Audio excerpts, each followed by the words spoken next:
Assalamualaikum warahmatullahi wabarakatuh. Salam sejahtera bagi kita semua. Saya Mary Febrianti Sapitri, AMD Form, peserta pelatihan dasar CPNS golongan 2, angkatan 10, kelompok 3, tahun 2022. Saya merupakan asisten apoteker di UPT Puskesmas Pasar Sabtu. Smart ASN adalah pegawai dengan kompetensi, kinerja, dan profesionalisme yang tinggi, sehingga mampu beradaptasi dan semakin responsif terhadap perubahan dan pencapaian tujuan organisasi. Smart ASN merupakan jawaban dari prioritas pembangunan sumber daya manusia dan Grand Design dari reformasi birokrasi nasional.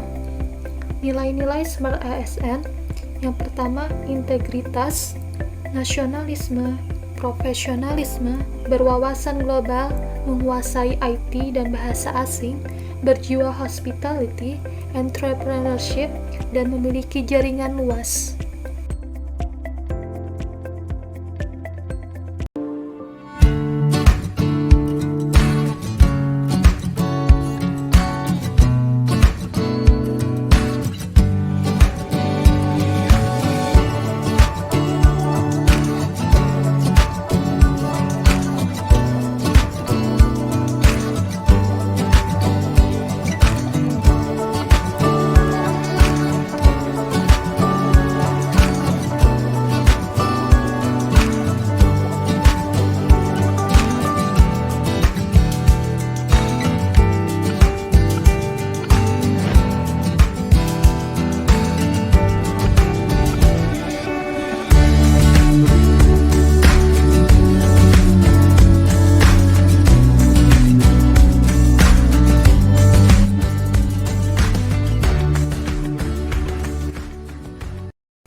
Puskesmas Pasar Sabtu terletak di Jalan 3 Desember RT 2 nomor 38 Desa Benua Hanyar, Kecamatan Sungai Tabukan, Kabupaten Hulu Sungai Utara ini memiliki moto, kesehatan Anda adalah dambaan kami.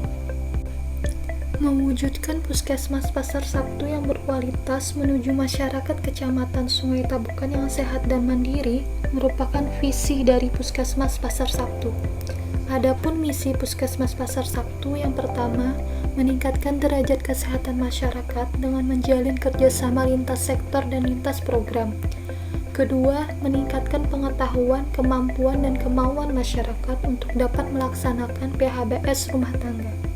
Yang ketiga, menyelenggarakan pelayanan kesehatan yang optimal, merata, dan terjangkau. Dan yang keempat, mengupayakan perbaikan sistem pencatatan dan pelaporan Puskesmas.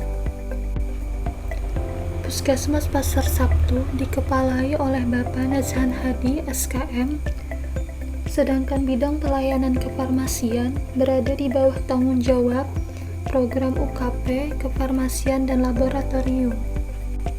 Adapun tugas dan fungsi asisten apoteker yang pertama, menyiapkan ruangan, peralatan dan obat serta alkes yang akan digunakan untuk pelayanan kefarmasian. Yang kedua, melakukan pelayanan kefarmasian yang meliputi penerimaan resep dari pasien, kemudian memberikan obat sesuai resep dan memberikan pelayanan obat. Yang ketiga, melakukan peracikan apabila ada resep obat yang mengandung obat racikan. Yang keempat, menerima obat dan alat kesehatan dari gudang farmasi kabupaten sesuai jadwal yang telah ditentukan.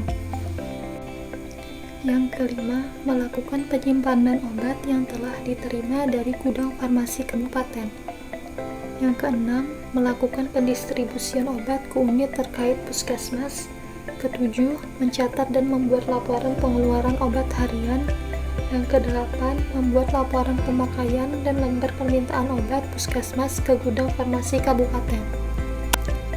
Jenis pelayanan kefarmasian ada 3. Yang pertama, pengkajian dan pelayanan resep. Sebagai salah satu bagian dari farmasi klinik untuk menganalisa adanya masalah terkait obat dan menghindari medication error guna meningkatkan pelayanan kesehatan. Kedua, dispensing, yaitu penyiapan dan penyerahan obat berdasarkan resep yang ditulis oleh dokter.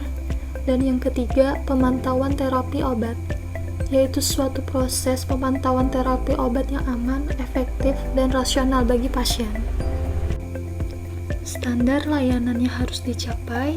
Yang pertama, pelayanan resep, meliputi identifikasi isi resep, menyiapkan atau meracik sediaan farmasi, memeriksa hasil akhir dan menyerahkan sediaan farmasi sesuai resep disertai informasi obat yang diperlukan.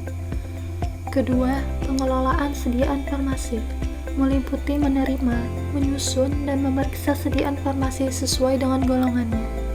Yang ketiga, pengelolaan dokumen, meliputi pencatatan persediaan, permintaan, penerimaan, dan pemakaian sediaan farmasi.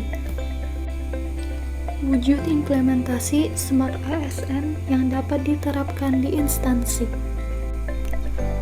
Yang pertama, konsisten belajar semua program yang mendukung peningkatan kesehatan sebagai bentuk penerapan Smart ASN menguasai IT. Kedua, menerapkan 5S, senyum, salam, sopan santun, dan sapa selama memberikan pelayanan kepada pasien dan keluarga. Hal tersebut sebagai penerapan Smart ASN bersikap hospitality.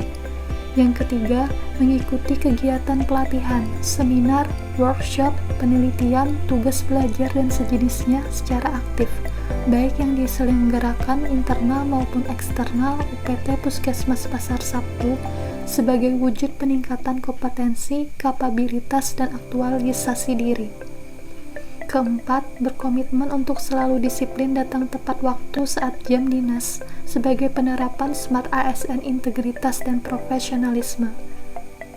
Kelima, belajar berkomitmen untuk cakap dan bijak dalam berdigital dengan terbukti mengikuti perkembangan zaman yang merupakan wujud dari Smart ASN berwawasan global.